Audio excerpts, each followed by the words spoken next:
Chapter 27. The Yankee and the King travel incognito.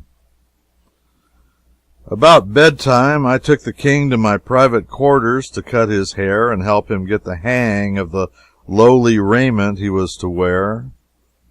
The high classes wore their hair banged across the forehead, but hanging to the shoulders the rest of the way around, whereas the lowest ranks of commoners were banged fore and aft both. The slaves were bangless and allowed their hair to grow free. So I inverted a bowl over his head and cut away all the locks that hung below it. I also trimmed his whiskers and mustache until they were only about half an inch long, and tried to do it inartistically, and succeeded. It was a villainous disfigurement. When he got his lubberly sandals on and his long robe of coarse brown linen cloth, which hung straight from his neck to his ankle bones, he was no longer the comeliest man in the kingdom, but one of the unhandsomest and most commonplace and unattractive. We were dressed and barbered alike, and could pass for small farmers or farm bailiffs or shepherds or carters, yes, or for village artisans, if we chose, our costume being in effect universal among the poor because of its strength and cheapness. I don't mean it was really cheap to a very poor person, but I do mean it was the cheapest material there was for the male attire. Manufactured material, you understand.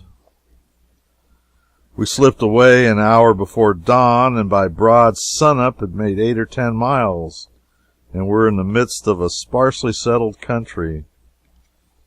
I had a pretty heavy knapsack. It was laden with provisions for the King to taper down on till he could take the coarse fare of the country without damage.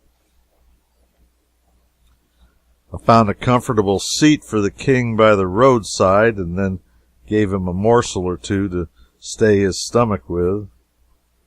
Then I said I would find some water for him, and strolled away. Part of my project was to get out of sight and sit down and rest a little myself. It had always been my custom to stand when in his presence, even at the council board, except upon those rare occasions when the sitting was a very long one, extending over hours. Then I had a triflingly little backless thing which was like a reversed culvert, and was as comfortable as a toothache. I didn't want to break him in suddenly, but do it by degrees.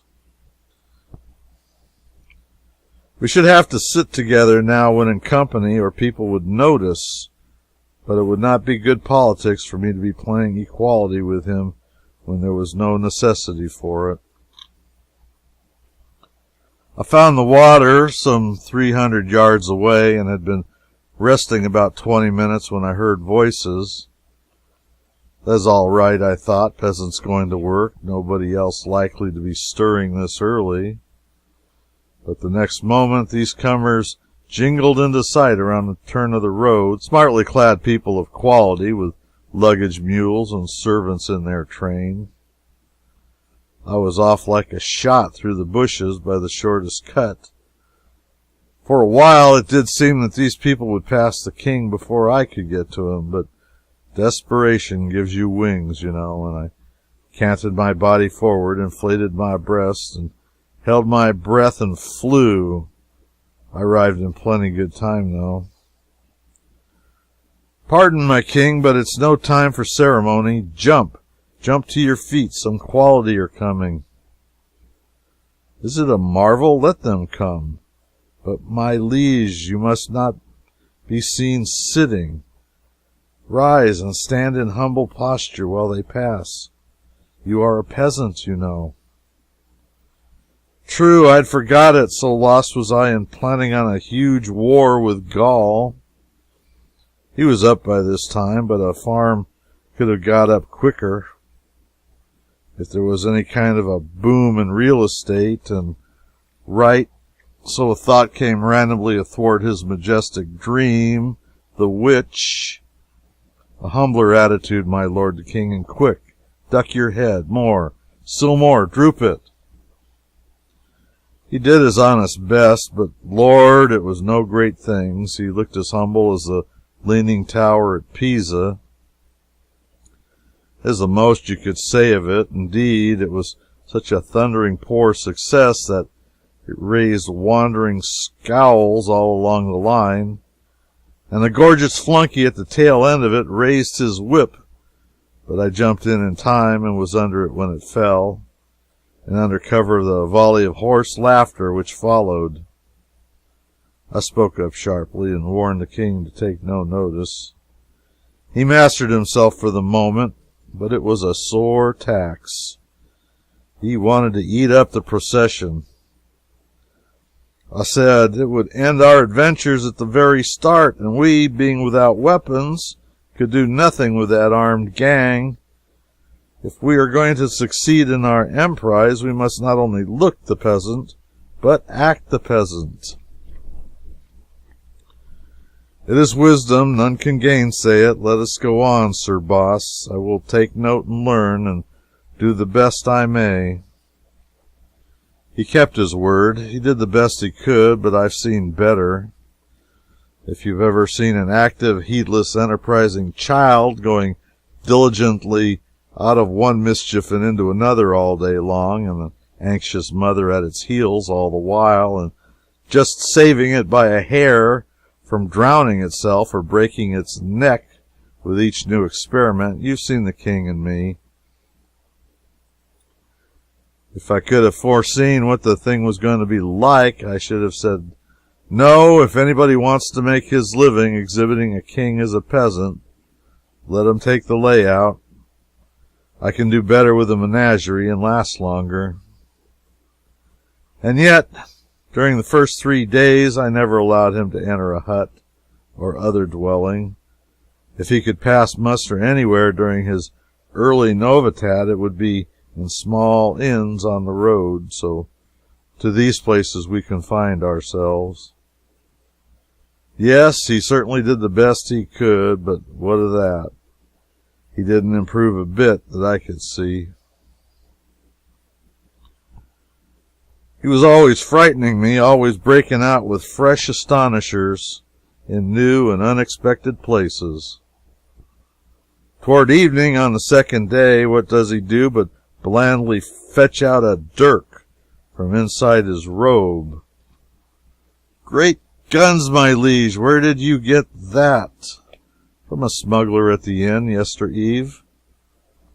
What in the world possessed you to buy it? We have escaped divers dangers by wit, thy wit, but I have bethought me that it were but prudence if I bore a weapon too. Thine might fail thee in some pinch. But people in our condition are not allowed to carry arms. What would a lord say, yes, or any other person of whatever condition, if he caught an upstart peasant with a dagger on his person? It was a lucky thing for us that nobody came along just then. I persuaded him to throw the dirk away, and it was as easy as persuading a child to give up some bright, fresh new way of killing itself. We walked along, silent and thinking. Finally the king said, when ye know that I meditate a thing inconvenient or hath a peril in it, why do you not warn me to cease from that project? It was a startling question and a puzzler. I didn't quite know how to take hold of it or what to say, and so of course I ended by saying the natural thing. But, sire, how can I know what your thoughts are? The king stopped dead in his tracks and stared at me. I believe thou wert greater than Merlin, and truly in magic thou art. But prophecy is greater than magic. Merlin is a prophet. I saw I'd made a blunder. I must get back my lost ground. After a deep reflection and careful planning, I said, Sire, I have been misunderstood. I will explain. There are two kinds of prophecy. One is the gift to foretell things that are but a little way off. The other is the gift to foretell things that are whole ages and centuries away. Which is the mightier gift, do you think? Oh, the last, most surely. True. Does Merlin possess it? Partly, yes. He foretold the mysteries about my birth and future kingship that were 20 years away. Has he ever gone beyond that? He would not claim any more, I think. It is probably his limit. All prophets have their limit. The limit of some of the great prophets has been 100 years. These are few, I ween. There have been two still greater ones whose limit was 400 and 600 years, and one whose limit compassed even 720. Grey mercy, it is marvelous. But what are these in comparison with me? They are nothing. What? Canst thou truly look beyond even so vast a stretch of time as 700 years, my liege? As clear as the vision of an eagle does my prophetic eye penetrate and lay bare the future of this world for nearly 13 centuries and a half. My land, you should have seen the king's eyes spread slowly open and lift the earth's entire atmosphere as much as an inch. That settled Brer Merlin. One never had any occasion to prove his facts with these people. All he had to do was to state them. It never occurred to anybody to doubt the statement. Now, then, I continued, I could work both kinds of prophecy, the long and the short, if I chose to take the trouble to keep in practice, but I seldom exercise any but the long kind, because the other is beneath my dignity. It is properer for Merlin's sort, stump-tail prophets, as we call them in the profession. Of course, I wet up now and then and flirt out a minor prophecy, but not often, hardly ever, in fact. You will remember that there was great talk when you reached the Valley of Holiness about my having prophesied your coming in the very hour of your arrival, 2 or 3 days beforehand. Indeed, yes, I mind it now. Well, I could have done it as much as 40 times easier and piled on 1,000 times more detail into the bargain if I'd been 500 years away instead of 2 or 3 days. How amazing that should be so. Yes, a genuine expert can always foretell a thing that is 500 years away, easier than he could a thing that's only 500 seconds off. And yet, in reason, it should be clearly the other way. It should be 500 times as easy to foretell the last as the first, for indeed it is so close that by one uninspired might also see it. In truth, the law of prophecy doth contradict the likelihoods, most strangely making it the difficult easy and the easy difficult. It was a wise head. A peasant's cap was no safe disguise for it. You could know it for the king's under a diving bell if you could hear it work its intellect. I had a new trade now and plenty of business in it.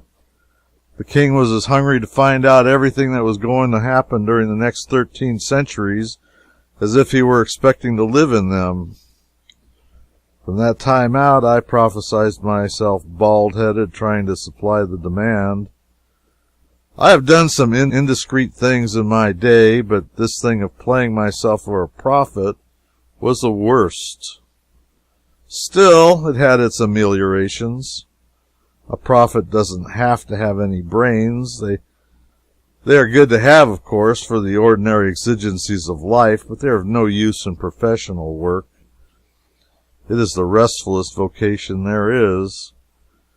When the spirit of prophecy comes upon you, you merely take your intellect and lay it off in a cool place for a rest, and then unship your jaw and leave it alone. It will work itself.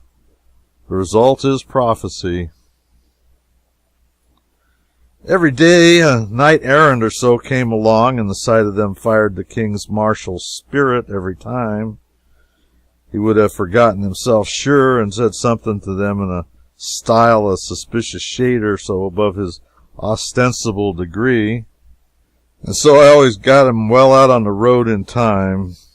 Then he would stand and look with all his eyes, and the proud light would flash from them, and his nostrils would inflate like a war horse's, and I knew he was longing for a brush with them. But about noon of the third day I had stopped in the road to take a precaution which had been suggested by the whip stroke that had fallen to my share 2 days before, a precaution which I had afterward decided to leave untaken. I was so loath to institute it, but now I just had a fresh reminder. While striding heedlessly along with jaw spread and intellect at rest, for I was prophesying, I stubbed my toe and fell sprawling. I was so pale I couldn't think for a moment, and then I got softly and carefully up and unstrapped my knapsack. I had a dynamite bomb in it, done up in wool in a box. It was a good thing to have along. The time would come when I could do a valuable miracle with it. Maybe. But it was a nervous thing to have about me, and I didn't like to ask the king to carry it. Yet I must either throw it away or think of some safe way to get it along with its society. I got it out, slipped it into my script, and just then, here come a couple of knights. The king stood stately as a statue, gazing towards them, had forgotten himself again, of course, and before I could get a word of warning out, it was time for him to skip, and, well, he did it, too. He supposed that they would turn aside to avoid trampling peasant dirt underfoot. When had he ever turned himself aside, or ever had a chance to do it? If a peasant saw him or other noble knight in time to judiciously save him the trouble, the knights paid no attention to the king at all, but it was his place to look out himself, and if he hadn't skipped, he would have been placidly ridden down and laughed at besides. The king was in a flaming fury and launched out his challenge and epithets with a most royal vigor. The knights were some little distance by now. They halted, greatly surprised, and turned in their saddles and looked back as if wondering if it might be worth while to bother with such scum as we. Then they wheeled and started for us. Not a moment must be lost. I started for them. I passed them at a rattling gait, and as I went by, I flung out a hair-lifting, soul-scorching, 13-jointed insult which made the king's effort poor and cheap by comparison. I got it out of the 19th century, where they know how. They had such headway that they were nearly to the king before they could check up. Then, frantic with rage, they stood their horses up on their hind hoofs and whirled them around, and the next moment here they came, breast to breast. I was 70 yards off then, and scrambled up a great boulder at the roadside. When they were within 30 yards of me, they let their long lances droop to a level, depressed their mailed heads, and so, with their horsehair plumes streaming straight out behind them, most gallant to see, this lightning express came tearing for me, and when they got within 15 yards, I sent that bomb with a sure aim, and it struck the ground just under the horses' noses.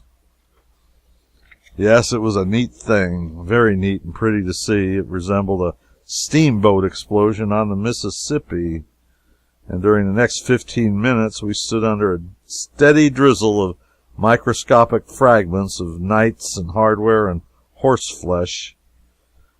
I say we, for the king joined the audience, of course, as soon as he got his breath again.